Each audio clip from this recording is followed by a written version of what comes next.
If you were with us last Sunday, you know that we asked what we thought was a good question on which to reflect for the coming year. A good question for us to reflect on, I think, at all times. And it was, do you know who you are? Do you know who you are?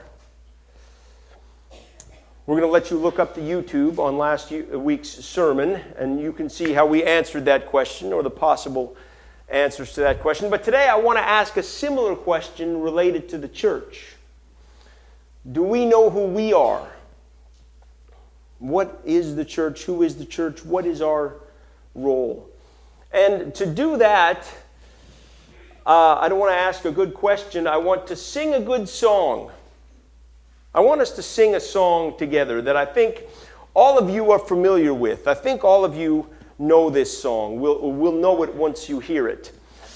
And you've heard it in a different context, but I think it's really talking about the church, or it could apply to the church. And I think you will probably know just the first verse and the chorus, but there are a couple other verses in the full-length version of it. And so we're going to sing that intro, just the first verse and the chorus, and then I want to talk about all the lyrics. And at the end, then we're going to sing the whole song together, okay? So here, let's sing it together. You'll know it.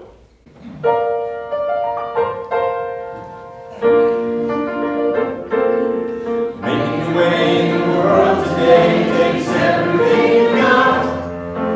Taking a break from all your worries sure would help a lot. Wouldn't you like to get away? Sometimes you want to go where everybody knows your name, and we're always find a game. You want to be where you can see troubles are all the same. You want to be where everybody knows your name. You want to go where people are all the same. You want to go where everybody knows your name.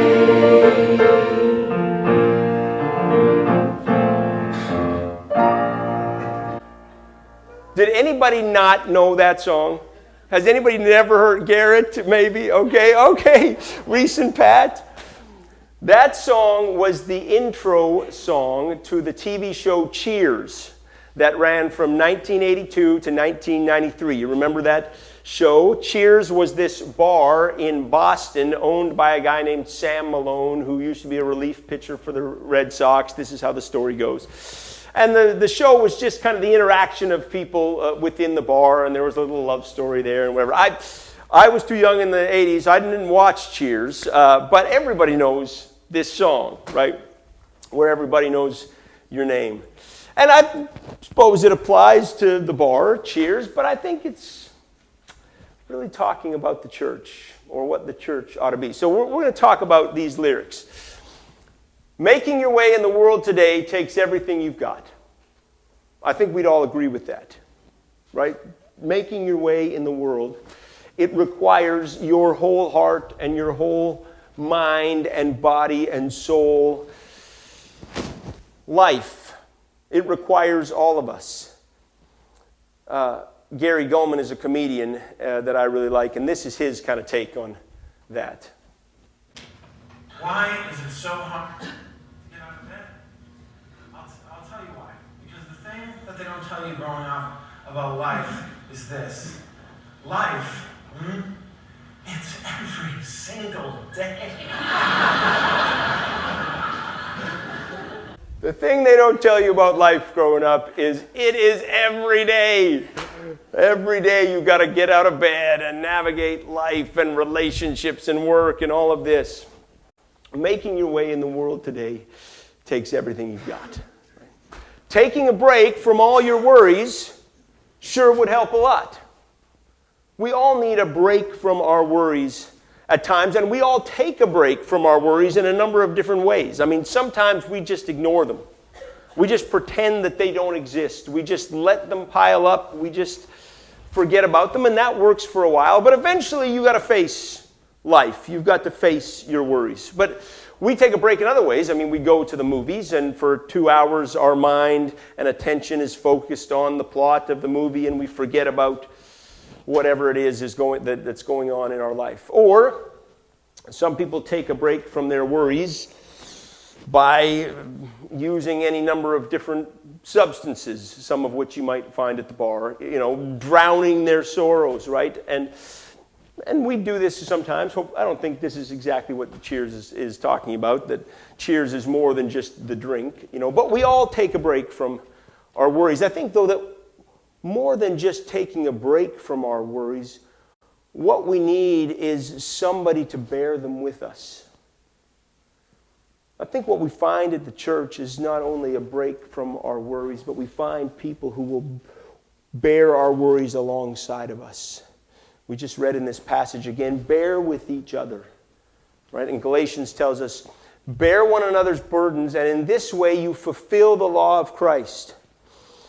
We fulfill that which Jesus was and is by bearing one another's burdens.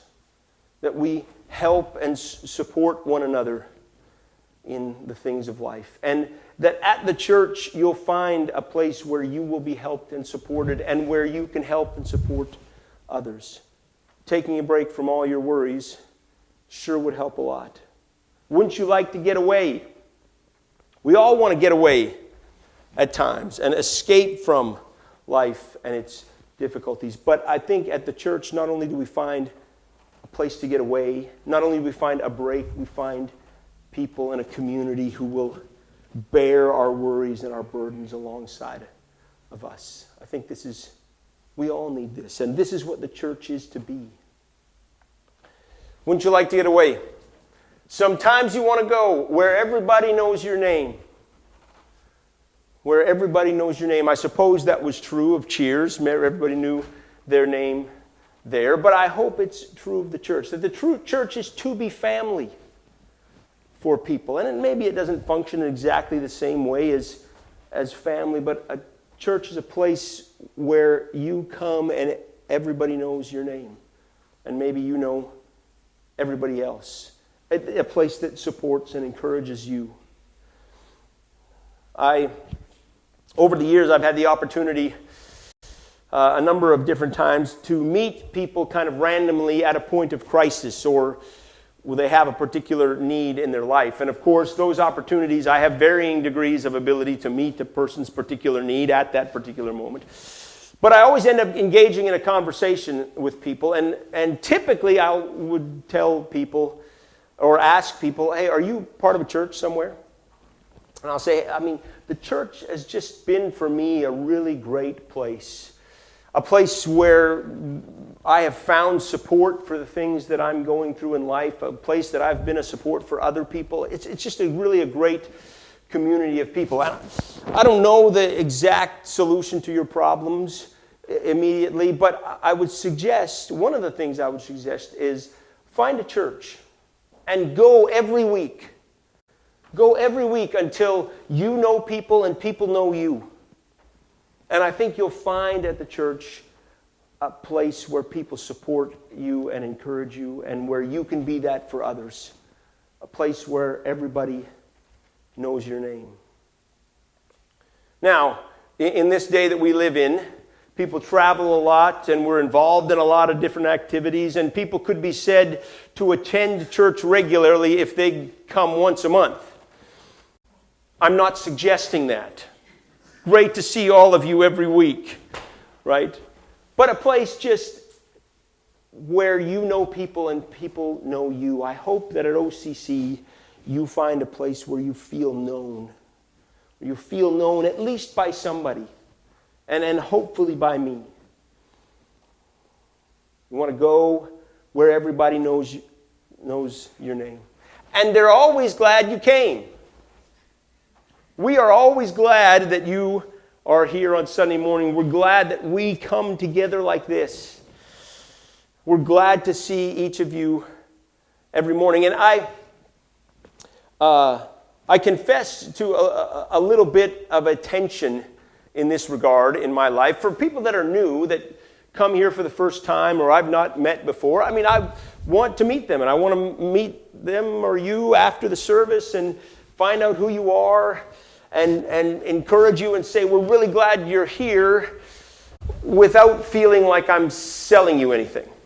I mean, I feel this kind of tension. And I guess if I'm selling anything, I'm selling what I think is the value of the church and that I have found. And I want to say, hey, we're glad you're here, and we hope that you find here a community that you can connect to. And let me tell you what's going on and all of that. And let me introduce you to some people here. And if this turns out to not be the place for you, well, then I'd encourage you to go somewhere else. There's lots of great churches around with great people who are representing the love of God well, and I just think there's lots of value in the church. I connect somewhere. I think that's important. But I kind of feel this tension a little bit. It was interesting. We went into a distillery on the main drag there in Cedarburg on Washington Avenue. I'd not been in there before. It's right next to the bakery.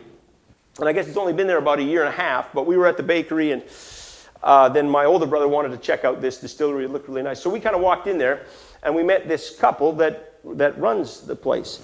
And Greg was his name. Mary Kay is his wife. They run it together. And I got talking to Greg. And, any place, business that, on that street or anywhere, I mean, their expressed purpose is to sell you something. You walk in because you want to buy what they're offering, But Greg just represented in a real natural way who he was and what the store was. And he found out about me, and I found out about him. And I didn't feel any pressure to buy what they were selling. I just enjoyed getting to know him and him me. And I just thought, I think this is what we want to do. We're always glad you came. We're always glad that you're here. And we think what you'll find at this church or any church, a place where people are glad that you're there, and a place where people will encourage and support you. And we don't feel like we need to sell you anything. Where everybody knows your name, and they're always glad you came. You want to be where you can see the troubles are all the same. Maybe people find that at the bar, too, that the troubles are all the same. Drew Carey used to say, do you hate work? There's a support group for that. It's called the bar, right? But I hope the church is a place where the troubles are all the same. Whatever you're going through in life, somebody here has been through already. Or somebody here is going through it too. The troubles are all the same here. And sometimes the church has had a reputation, and I think we're responsible for creating this, where we create the impression that everybody's got it all together. And I think we're moving in a direction where people realize that the troubles are all the same. And that they expect to find at the church a place where the troubles are all the same. Right? Where they're not alone in what's going on. The second verse says, you want to go where people know the people are all the same. All of us are the same here. We are on equal ground. We just read this passage from Colossians again. Here there is no Gentile or Jew, circumcised or uncircumcised, barbarian, Scythian, slave or free, but Christ is all and is in all. Here we are all equally in need of the love of God and equal recipients of it. That church ought to be kind of like an AA meeting. Right? You get up in an AA meeting and say, my name is Jeff and I'm an alcoholic. The defining feature of my presence here is that I'm an alcoholic, and that's true of all of us. We're all on equal ground. And this is what the church, I think, ought to be as well. People are all the same. All in need of the love of God, all equal recipients of it. We're all in this together. The troubles are all the same. The people are all the same. You want to go where everybody knows your name. So that's the first verse and that's the chorus. Now, there are two other verses in this song that are in the extended version. You can find it on YouTube. So it starts with that verse, making your way in the world today, takes everything you got, taking a break from all your worries, sure would help a lot. Wouldn't you like to get away? And then the second verse says this: all those nights when you've got no lights, the check is in the mail. Economic difficulty is true for people, and I think all of us go through some sort of economic difficulty at times. And maybe at the bar you find something to escape from your economic difficulties. Maybe you find somebody that will lend you something. I hope what you find at the church is people who will help you in that difficulty and walk alongside you in it. We care for people's economic needs in a number of different ways. We partner with different organizations. We support people through that. But more than that, I hope the church is a place where we walk with people through that. And it's not just, well, let me meet this particular need at this moment, but let me help you and bear this with you to get to a point of stability and walk with you in that journey. But not everybody's problem is economic. I've got an older brother. My older brother has a friend who likes to say, I've got a lot of problems. Money isn't one of them. And he's kind of being tongue-in-cheek, but he's also saying, I've got a lot of problems that money won't solve. And there are people in that situation as well. The check is in the mail, and your little angel hung the cat up by its tail. How do you deal with difficulty of parenting? We don't have a cat, but we do have a bunny. And we haven't strung the bunny up yet. AJ hasn't done that. It might be Dad that ends up doing that. But usually what happens is somebody gets bit by the bunny. Adeline, usually. And then Adeline is either really mad at the bunny or she really loves the bunny. And but the difficulties of life and parenting and all of that, people are going through that. And at the church, I hope they find that troubles are all the same. And we want to help and support people in that. And your little angel hung the cat up by its tail, and your third fiance didn't show. Relational difficulties. This happens for people. And again, at the church where they find somebody who will walk alongside them in that, who will support and help them, remind them of God's love for them, encourage them to press on. Right? It's not just, hey, we commiserate together. Sometimes what people need to hear is, hey, get back up and keep going. You can do it and we're with you. Right? How do we help and support one another in that? All those nights when you got no life, sometimes you want to go where everybody knows your name. And they're always glad you came. Troubles are all the same. You want to go where people are all the same. Now, here's the third verse. You roll out of bed, Mr. Coffee's dead, the morning's looking bright.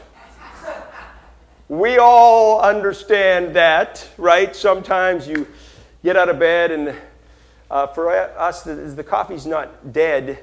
If somebody forgets to, if I forget or Chandra forgets to make the coffee the night before so that it's ready in the morning, well, let me just say it's preferable when it's ready in the morning, We all know what it's like to wake up like that and just the morning is dragging and all blah, blah, blah. And the joke was always, hey, you wake up on Sunday morning and you're getting your kids in the car and blah, blah, blah, and then you drive to church. And, good morning, great to see you, right? And I hope we're moving to a place where you come as you are at church. And some mornings, maybe it's like this, and you're just not feeling good about life. And maybe on those mornings, somebody at church will encourage you and build you up and say, you can do it and keep going and I'm with you. And maybe the next Sunday you'll roll in and things are going good and you're feeling good and somebody else will be like this. And you'll be the one to say, hey, you can do it, keep going, we're with you. That this is what the church is to be. It's not a place of perfect people. It's not a place where we've got it all together. You can roll in. Coffee wasn't very good this morning. And your shrink ran off to Europe and didn't even write. Counseling is a good thing. Professional counseling is a good thing. I feel like all of us could stand for some professional counseling at times. Chandra and I have gone at times to counseling related to our marriage or life or whatever's going on. It's a good thing. I don't know if we use the word shrink anymore, right?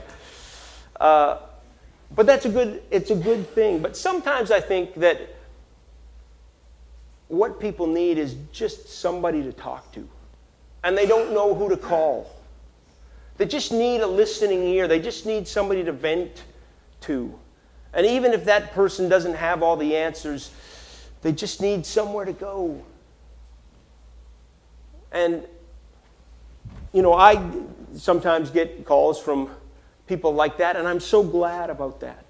I'm so glad to be able to play that role. I mean, the chair that I sit in, people feel like, hey, they can call the pastor, and I'm really, really glad about that. That at the church, people will find somebody to call, will just listen, and maybe has an answer and maybe doesn't, but we'll walk alongside people. And I know we do that for one another.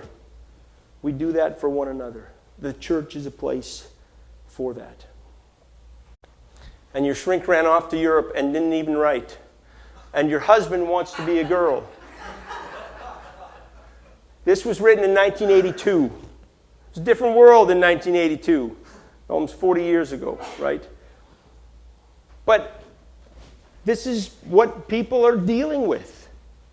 I mean, there are people, somebody whose husband wants to be a girl. And there's a husband who wants to be a girl. Or there's people who have any number of different identities or inner workings or any of those things. And we hope that those people find at the church a place where everybody knows their name and they're always glad they came. And that where they realize troubles are all the same, people are all the same. They're welcome here. And I don't want to get into talking about particular issues because we're not talking about issues. We're talking about people. This is who people are. My husband wants to be a girl, or I want to be a girl, or this is how I feel inside. And we hope that all of those people find at the church a place where everybody knows their name and is glad they came. Troubles are all the same. People are all the same. Equal in the need of the love of God and equal in our reception of it, that God's love is for all of us. Because our role as the church, do we know who we are? Who are we? We are to represent the love of God to others as God has represented His love to us. And the first thing that God did for us was to put Himself in our shoes, was to understand what it's like to be us, to experience what we have experienced. We just read, we don't have a high priest who is unable to sympathize with us, but we have one who was tempted in every way just as we are. And so let us approach the throne of grace with confidence that we may receive mercy and find grace to help us in our time of need.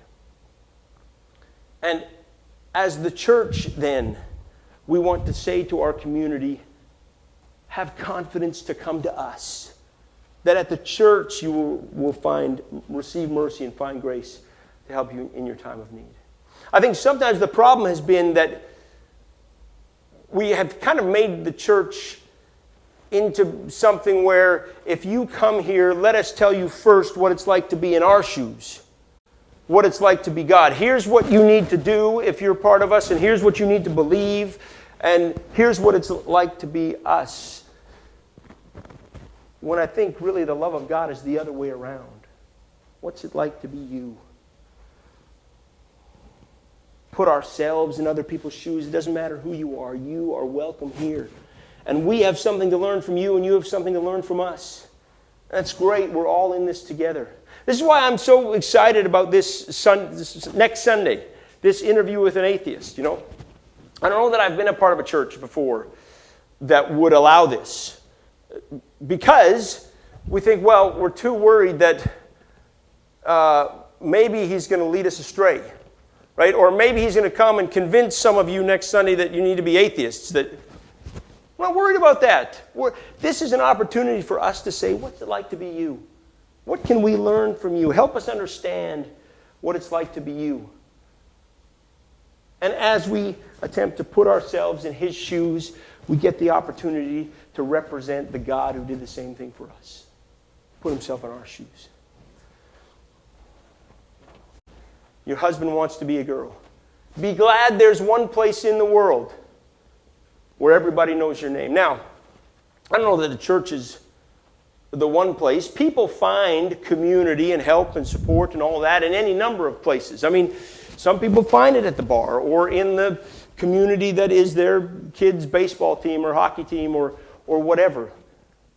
But I don't know that there's another institution whose expressed purpose is to be a place that represents the love of God, bears one another's burdens, is a place to empathize with, to provide community for people in whatever's going on in life. Be glad there's one place in the world where everybody knows your name. And they're always glad you came.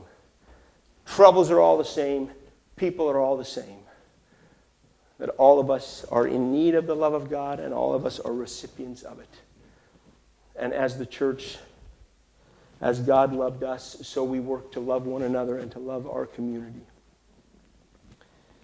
So that I hope we turn around what has maybe been the expectation that I think in the past people have come to church and kind of expected to find perfect people. People who had it all together.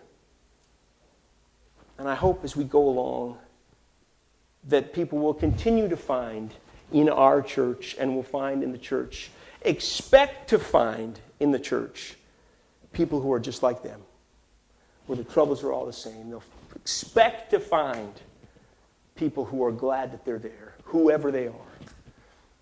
And I'm glad to be a part of a church that does that.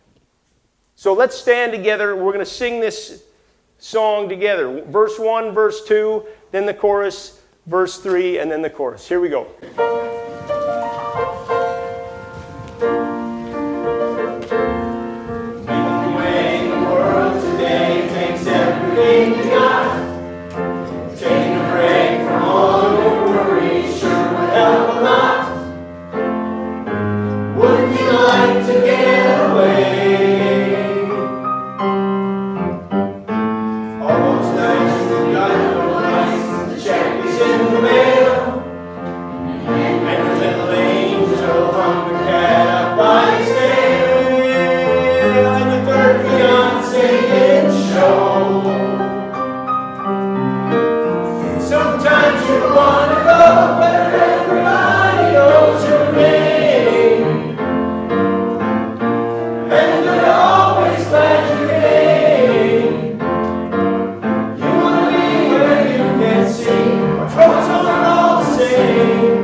Let's pray together.